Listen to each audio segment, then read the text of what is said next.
नमस्कार दोस्तों, स्वागत है आप सभी का एक बार फिर से मेरे यूट्यूब चैनल पे। साथियों, आज की वीडियो में दोस्तों यहाँ पर मैं आप लोगों के लेकर के आया हूँ हिंदी पैडागॉजी। दोस्तों हिंदी पैडागॉजी के महत्वपूर्ण दोस्तों यहाँ पर प्रश्न मैं आप लोगों के लिए लेकर के आया हूँ, जो आपके एग्जाम में निश्चित तौर पर आपको देखने को मिलने वाले हैं। इसमें दोस्तों मैंने 10 प्रश्न रखे हैं दोस्तों, और इन 10 प्रश्नों में से आप कितने प्रश्न सही करते हैं आप नीचे कमेंट के माध्यम से साथियों जरूर बताइएगा। और प्रश्न आप लोगों को बहुत ही अच्छे देखने को मिलेंगे। सारे क्वेश्चंस दोस्तों सिलेक्टेड क्वेश्चन है, सारे क्वेश्चंस इंपॉर्टेंट क्वेश्चन है, जो आपके एग्जाम में आपके लिए दोस्तों यहाँ पर रामबाण साबित होने वाले हैं। तो वीडियो को आप लोग लास्ट तक देखिएगा। वीडियो पसंद आए तो प्लीज़ वीडियो को लाइक करिएगा, और वीडियो को जितना ज़्यादा हो सके उतना ज़्यादा शेयर करिएगा। और दोस्तों मुझे यहाँ पर दोस्तों सपोर्ट करिएगा, क्योंकि दोस्तों मैं दोस्तों आप लोगों को यहाँ पर सीटेट की बेहतरीन तैयारी करवाऊंगा फ्री में दोस्तों। और निश्चित तौर पर अगर आप मेरी वीडियोज़ को डेली देखते हैं तो निश्चित तौर पर आप अपने सीटेट एग्ज़ाम को आसानी से दोस्तों यहाँ पर पास कर जाएंगे, क्योंकि दोस्तों मैंने सीटेट एग्जाम को पास कर रखा है। और उसी के आधार पर दोस्तों मैं आप लोगों के लिए ये क्लासेस लेकर के आता हूं। तो वीडियो को आप लोग लास्ट तक जरूर देखिएगा। दोस्तों सबसे पहले क्वेश्चन को देखते हैं। भाषा शिक्षण में व्याकरण का अध्ययन किस उद्देश्य से कराया जाता है?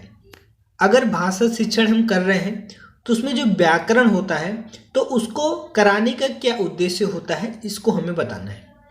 पहला ऑप्शन है दोस्तों परिभाषाएं याद कराने के लिए, दूसरा ऑप्शन है भाषा शुद्ध लिखने बोलने के लिए, और तीसरा ऑप्शन है भाषा की कठिनाई बढ़ाने के लिए, और चौथा ऑप्शन है परीक्षा में अंक लाने के लिए।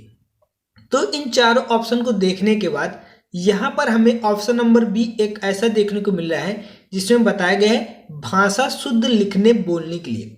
व्याकरण का मतलब ही दोस्तों यही होता है कि भाषा को हम शुद्ध तरीके से बोल सकें और शुद्ध तरीके से लिख सकें।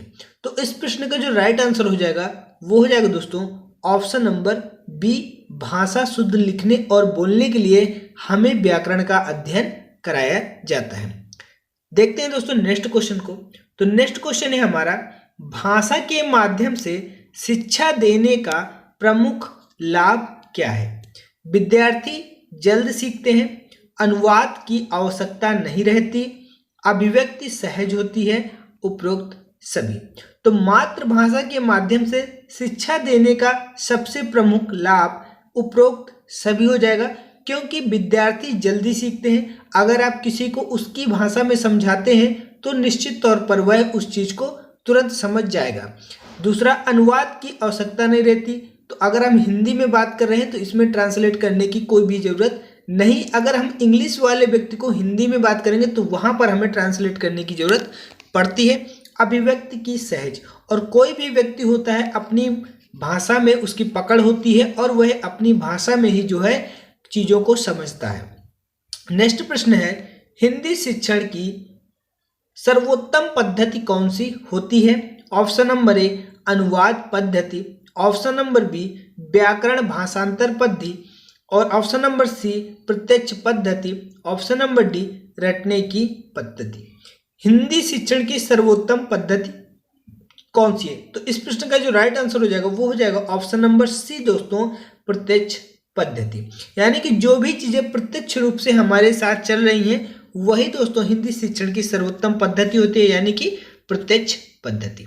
नेक्स्ट क्वेश्चन है दोस्तों क्वेश्चन नंबर 4, भाषा कौशल में कौन कौन से कौशल आते हैं? इस प्रश्न को दोस्तों आप लोग यहाँ पर मोस्ट इंपॉर्टेंट प्रश्न में रख सकते हैं, क्योंकि ये प्रश्न आपको सीटेट के एग्जाम में या फिर सुपर टेट एग्जाम में भी आपको देखने को मिल जाएगा, यूपी टेट एग्जाम में भी देखने को मिल जाएगा। तो बहुत ही बेहतरीन प्रश्न है दोस्तों।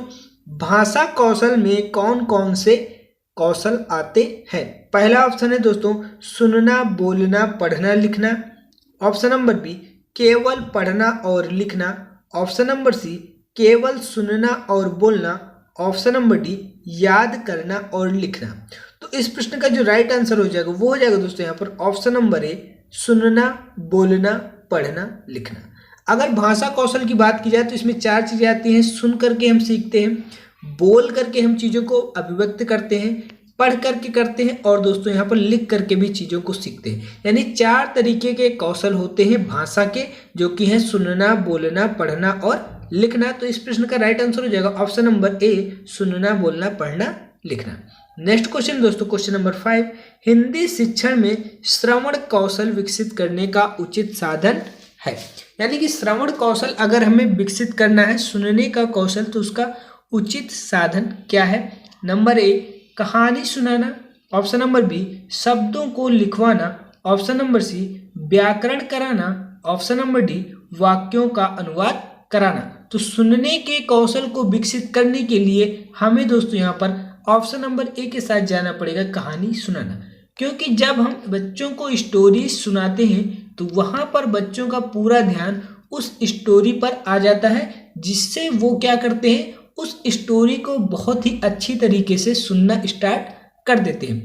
अगर हम बच्चों को ऐसी चीज़ों से जोड़ करके जो थोड़ा फनी वे में हो और उससे उनको कुछ सीख भी मिलती हो, ऐसी इंटरेस्टिंग चीज़ें बताते हैं, तो बच्चा आसानी से उन चीज़ों को सुनता है और सीखता है।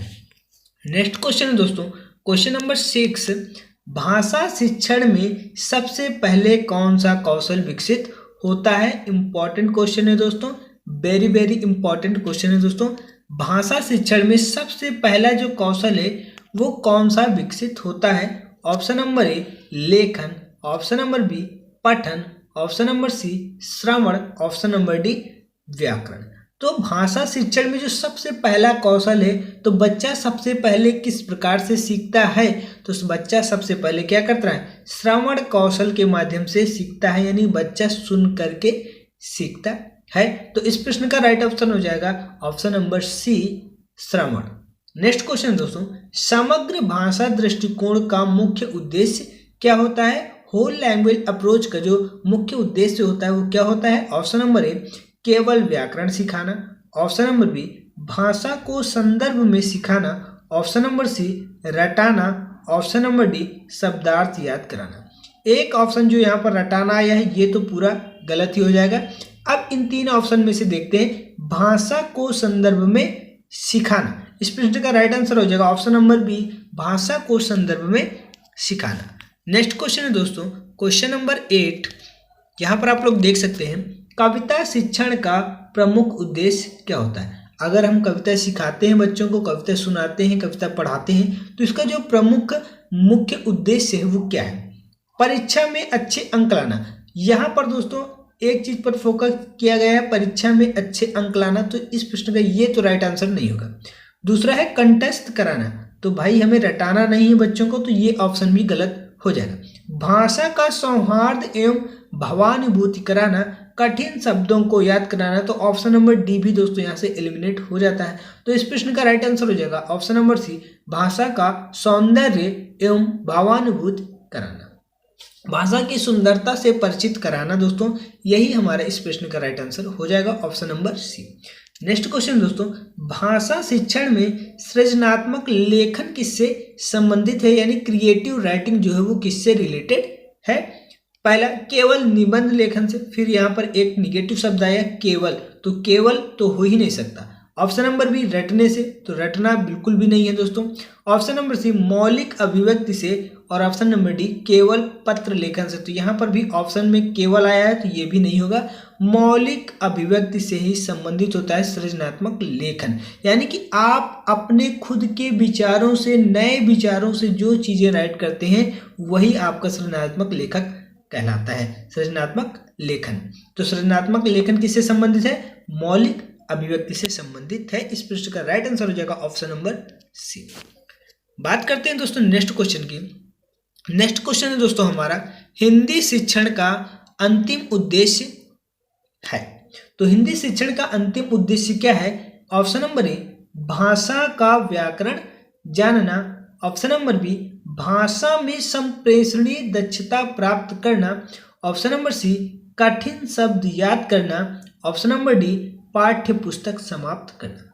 तो यहाँ पर दोस्तों ऑप्शन नंबर दिखते हैं पाठ्य पुस्तक समाप्त करना, तो ये तो हिंदी शिक्षण का अंतिम उद्देश्य बिल्कुल नहीं हो सकता है। ऑप्शन नंबर सी, कठिन शब्द याद करना, केवल कठिन शब्द के बात की गई, तो ये भी नहीं होगा।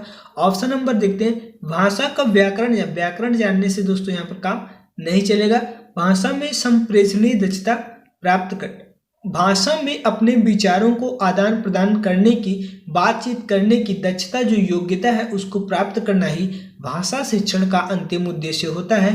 तो ऑप्शन नंबर बी दोस्तों यहाँ पर हमारा सही हो जाएगा, भाषा में संप्रेषणीय दक्षता प्राप्त करना। तो दोस्तों ये थे हमारे आज के टॉप 10 प्रश्न, और इन टॉप 10 प्रश्नों में दोस्तों आप लोगों के 10 में से कितने मार्क्स आ रहे हैं, 10 में से कितने प्रश्नों का आप लोगों ने सही उत्तर दिया है, नीचे कमेंट के माध्यम से आप लोग हमें जरूर बताइएगा। और दोस्तों आप लोग को वीडियो पसंद आया तो प्लीज़ वीडियो को आप लोग शेयर कर दीजिएगा। चैनल को सब्सक्राइब नहीं किया हो तो चैनल को सब्सक्राइब कर दीजिएगा, साथ में बेल आइकन को प्रेस कर दीजिएगा दोस्तों, ताकि जैसे ही नेक्स्ट वीडियो में अपलोड करूं उसकी नोटिफिकेशन दोस्तों सबसे पहले आप लोगों को देखने को मिल जाए। तो मिलते हैं दोस्तों नेक्स्ट वीडियो में।